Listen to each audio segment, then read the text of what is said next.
All right, let's get into it. I work in a cath lab, and most people don't know what that is because we think about operating rooms with the lights and the cameras and all the equipment. Cath labs are very similar. We just have very specialized equipment to be able to look inside the heart.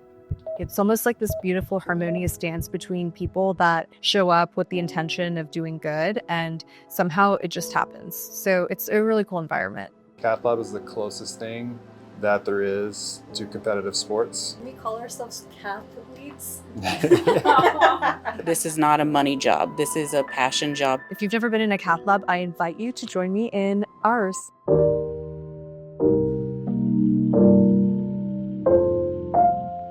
So one of my favorite things about cath lab is that we get to work with really cool people. They just show up, we do stuff, and you never know how it's going to get done in such perfect harmony, but it always happens. So in the cath lab, we do really serious work, but this is how we keep ourselves going. I think it's just a really cool people having a good time, hanging out. What's your favorite thing about cath lab? Ooh, my favorite thing is definitely the teamwork. I like to be a team player and work with all these wonderful people every day.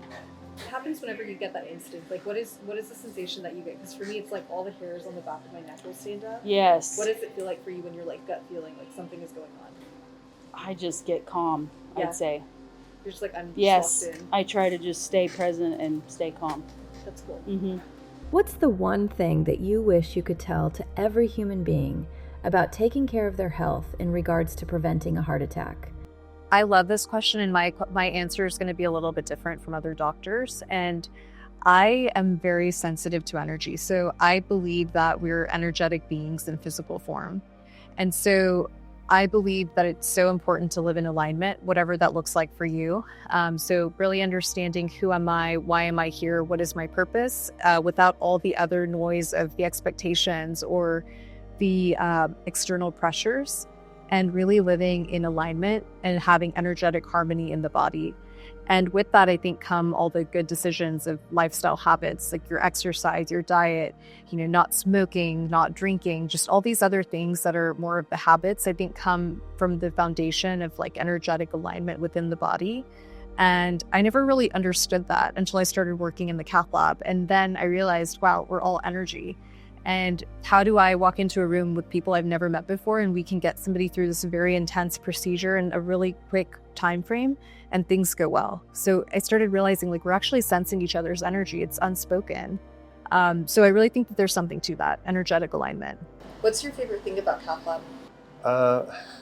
As one of my mentors said, cath lab is the closest thing that there is to competitive sports. And there's a mission. Every single procedure, every single case is another. I was a football player in college, so it's the next football game, it's the next snap, it's the next down. And as a team, you're trying to win. So I love that. Can we call ourselves cathletes? that's exactly what it is. I was not an athlete. I was a nerd. I was a mathlete. So it's fun to have athletes plus mathletes in the lab. Hey, I was an athlete too. So just he's got it all going on. Just not an English leech. Okay, so what is your favorite thing about cath lab other than me just hanging onto your shoulder all the time? I've always really liked the fact that we work in silence when we're all working together, that we don't have to tell each other what we're doing, that everybody sort of knows the mission and we're all on the same path, and that it's all for the benefit of the patient. So it's like a beautiful dance. It's like a harmonized dance of sorts. Yes. Yes. That's really cool. What is the funniest, what is the silliest thing you have personally ever done in the lab? And I know the answer, so you can't. Hold on. Well, there's so many. I mean, we like to have fun. Endless pranks. I love it when everybody's in a great place and the tech is dancing and singing while they're setting up the table, and the nurse is playing around with it, and the patients get involved and start playing jokes. And my favorite is when the patient, they're usually nervous coming in because it's an invasive procedure, right? And nobody wants to be in the cath lab. But at the end of it, whenever they're just up there waving their arms and you're like, keep your hand down, you have a wristband on. That is my absolute favorite. What are the common signs of a heart attack? this is, again, like, and I'm going to keep coming back to this, one size does not fit all. So women tend to have very different symptoms from men. And even among women, the symptoms can vary in an extremely wide array. So the classic symptoms that people describe for chest pain during a heart attack are like, oh, there's an elephant sitting on my chest, or crushing sensation radiating to the neck or the jaw or to the left arm or to the shoulder. A lot of women just have indigestion. It's like, I have this like aching sensation. I feel like I have reflux. Something doesn't feel right. But all of them will always say something felt off and I minimized it. And so I do think that comes from like the natural tendency of women to be the caretakers. We don't want to burden others. We don't want to necessarily take the time out to do the things for ourselves. But it just shows you, like, you always know yourself that something is off and to really pay attention to that. I've even had people that have come in with just some mild nausea and sweating, and they're like, I just didn't feel good. So symptoms can be totally all over the charts. And so I think the most important thing is if something doesn't feel right, then it's not right. When someone comes into the cath lab in crisis, how soon after the procedure do they usually start to feel better? So not funny story. Like, this is none of these are funny stories, but they're funny after the fact. So we had a patient come in yesterday, and he came in very stable and had a blockage in one of the arteries that was demonstrated by EKG. He had ST elevations, which is our emergency. That's like our, like, let's go. So went to see him, walked over to the cath lab, and next thing I know, he had a cardiac arrest. So he got here just in time, because had that happened at home, he would not have survived that. So we shocked him, we did CPR, we did all the things, got him back, put a breathing tube in, and then we got to work on the arteries. And it was a small artery that typically does not cause this type of problem. Like, usually this is a small branch. It doesn't really cause major issues like heart rhythm problems, but he was the one. And so it reminds you again and again that not every patient fits the textbook and not one size fits all. And so we got the patient through it.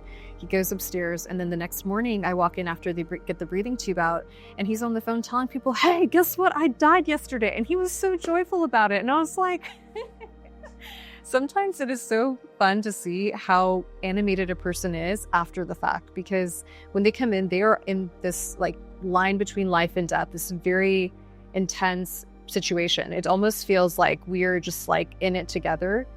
And when you see them the next day and basically they're fully alive, it's like you get to know a whole different person. And in the meantime, like, I know what your entire artery anatomy looks like. Like, it's a very cool way to get to know people. How fast do you need to get to the hospital after a heart attack starts? As soon as possible, really, because otherwise we're risking just permanent damage to the heart muscle. How can someone tell the difference between a heart attack and a stroke?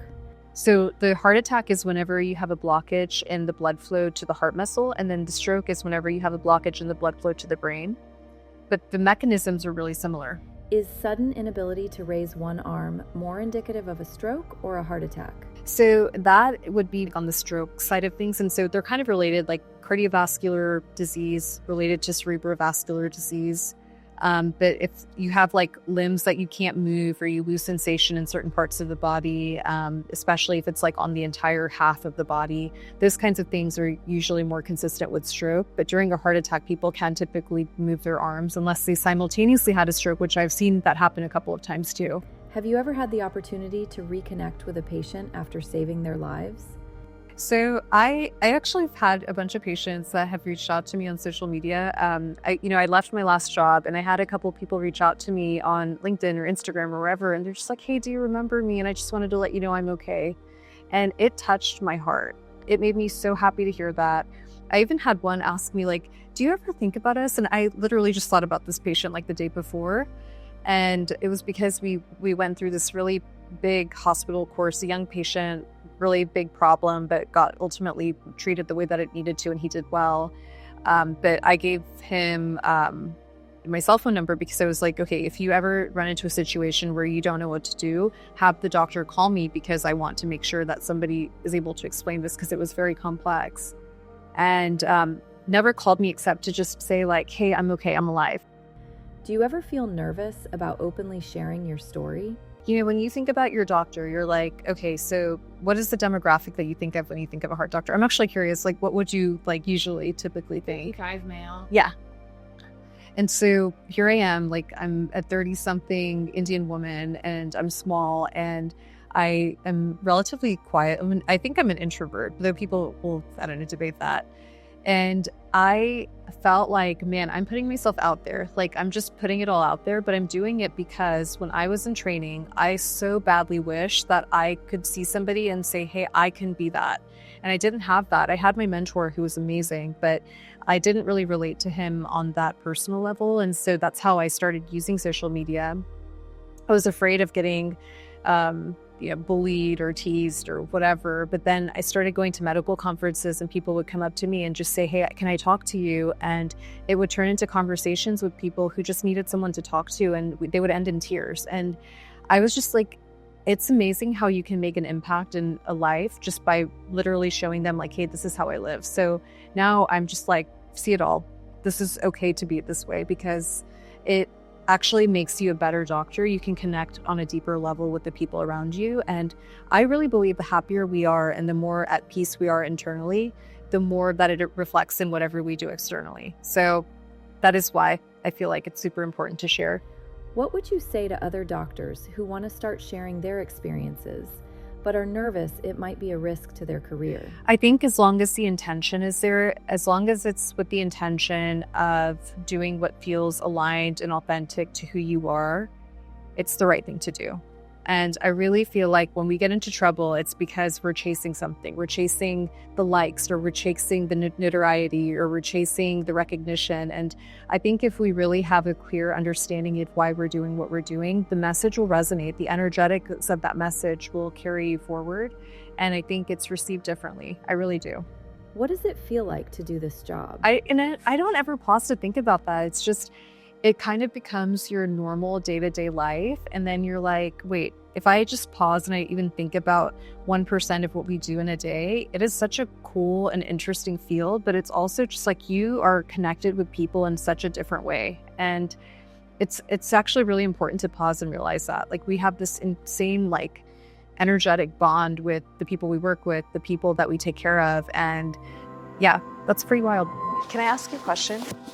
I wanted to know what you like most about Cath Lab. I'm gonna have you hold this. What I like the most about cath lab is seeing patients come in at the worst possible moment of their life, clenching their chest, diaphoretic, feeling like this is it. Their card's been pulled and their number's been up, and bringing them back and seeing, circulation being recovered and cardiac tissue surviving, and them coming out and being grateful and thankful that, they had that education of what to do during a heart attack and where to go, and, be able to continue on living life.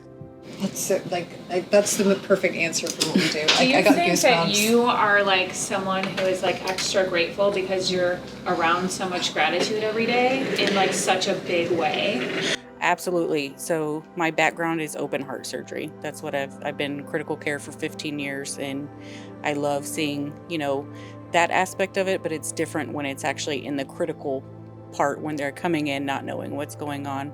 And I actually lost my father at a very young age and had to do CPR on him from a massive heart attack. So I love to see the good outcomes where they get to go home to their families.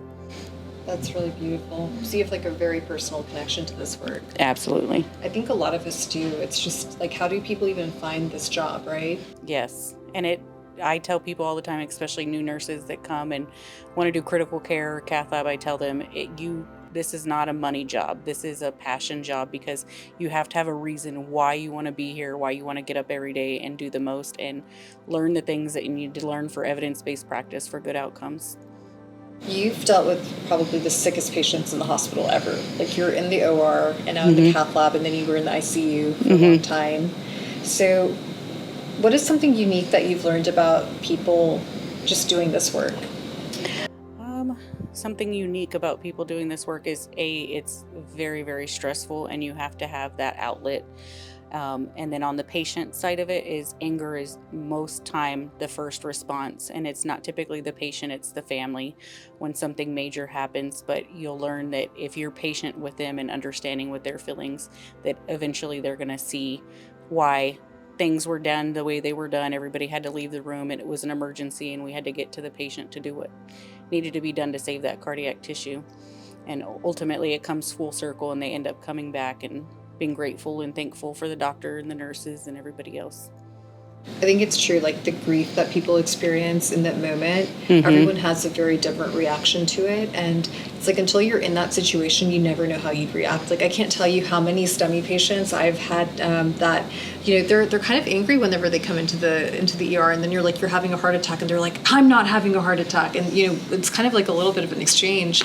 And once we get them through it, they're just like the next day, a totally different person. It's Yes. like, I'm so sorry for my behavior. And I'm like, no, you were like literally on the line between life and death. Like that's totally okay. Yes. No, absolutely. Yeah. And But what does it do to us? So like, how does it affect us? Because I kind of think we experience micro trauma every day. we definitely, microtrauma and PTSD is definitely real in this career field. And, you know, I always go home because they don't always, you know, come to the forgiving part and understanding part, and just having grace, because, you know, some people go through things in their own process and they may not understand why, but we have to give them grace because they don't have that understanding just yet. Yeah, that's beautiful. And it's like we're all here to like help each other, right? It's like holding each other's hands. And I think the special thing about Cath Lab in particular is that we do a really good job of doing that for each other. Yes, no, for sure. And just having that camaraderie where you can be like, you know, hey, this happened and how do you feel about it? Like debriefing, I tell people during codes, you have to talk about it and work through the process, because verbalizing it and, you know, going through the motions of what if this or what if that helps everybody learn, but everybody also comes to terms with what actually happened. Yeah, and we're human. We're so human. Mm-hmm. And I think sometimes medicine forgets that we're just people showing up to do our best every day, and we need that same thing that other people need. Yes, absolutely. What inspired you to become a cardiologist? Ooh, good question. So I grew up around cardiology. My dad's an interventional cardiologist, and his story is really interesting because I originally come from a family of farmers. I'm one generation removed from a farm. And ironically, I now take care of a lot of farmers as an interventional cardiologist. So it's kind of like a full spectrum moment, or full circle moment rather. And my dad is an interventional cardiologist, grew up in a village in India without many resources, ended up really wanting to pursue medicine because he lost his parents very young to preventable medical problems, and then made it his entire life's mission to do this work and do it for the good of others. So I grew up around somebody who was motivated from that perspective. And I also just really looked up to my dad. So during summer times, I would go with him to the cath lab. I had no freaking idea what was going on. Like there's all this stuff and it's very sterile and cold. And the one thing I really loved though was the people. When I showed up, the nurses and the technicians would all bring peanut butter and jelly sandwiches. They would let me color on the papers that are the angiograms. And I just remember thinking like, wow, what a cool place. Like everybody just has their role and they're just going and they're still making space for me. And I'm like a 3-year-old just like wanting to hang out. So that early experience then kind of went into my experiences in school. And over time, I just developed this love for cardiology and it just kind of clicked in my brain. And that's one piece of advice I will give people: whenever something just flows or comes easily and it feels very natural, pay attention to that, because I followed that and it led me here. I appreciate all of you for being here, to be part of this community with us, to create a safe space where all opinions are welcome, and to open up dialogue about the deeper layers of what it means to heal. I've been very lucky to have the Cath Lab as one of my greatest teachers, my patients as some of my greatest teachers, and my coworkers as some of my greatest teachers. If this conversation resonates with you at all, please subscribe and share. Also, feel free to send us any thoughts or comments you have by writing a comment below or going on our website, www.openheartpodcast.com, and submitting a form with anything that comes to mind. Until next time, this is Priya Rao, signing off.